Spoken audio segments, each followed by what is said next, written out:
Լիբանանը կրակի տակ է։ Իսրայելը ինտենսիվ հարվածներ է հասցրել երկրի հարավային բնակավայրերին։ Քանարիդում 2 մարդ է զոհվել, 19 վիրավորվել։ Հրթիռների բեկորներից վիրավորվել են նաև լրագրողներ։ Իսրայելը պնդում է, իր բանակը փորձում է ոչնչացնել Հեզբոլլահի ռազմական ենթակառուցվածքներ ու խափանել խմբավորման վերականգնվելու փորձերը։ Թել Ավիվը հայտարարել է, որ հարվածներից առաջ զգուշացրել են Լիբանանի հարավային հատվածների բնակիչներին անհապաղ լքել տարածքը։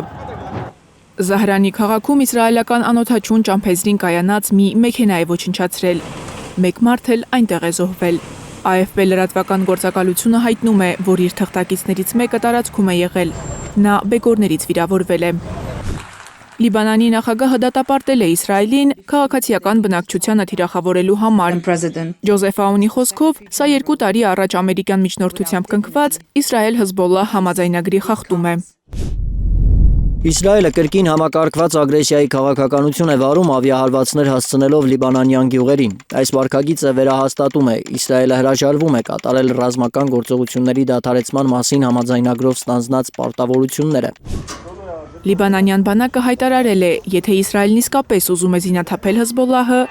ապա նման հարձակումները ոչ մի օգուտ չեն կարող տալ։ Հակառակը, պաշտոնական Բեյրութը չի կարող այդ պայմաններում համոզել Իրանի աջակցությունը վայելող խմբավորմանը վայր դնել զենքերը, կատարելով Իսրայելի պահանջը։ Մարիամ Ամիրջանյան, Էլեն Յահինյան, Հայլուրի համար։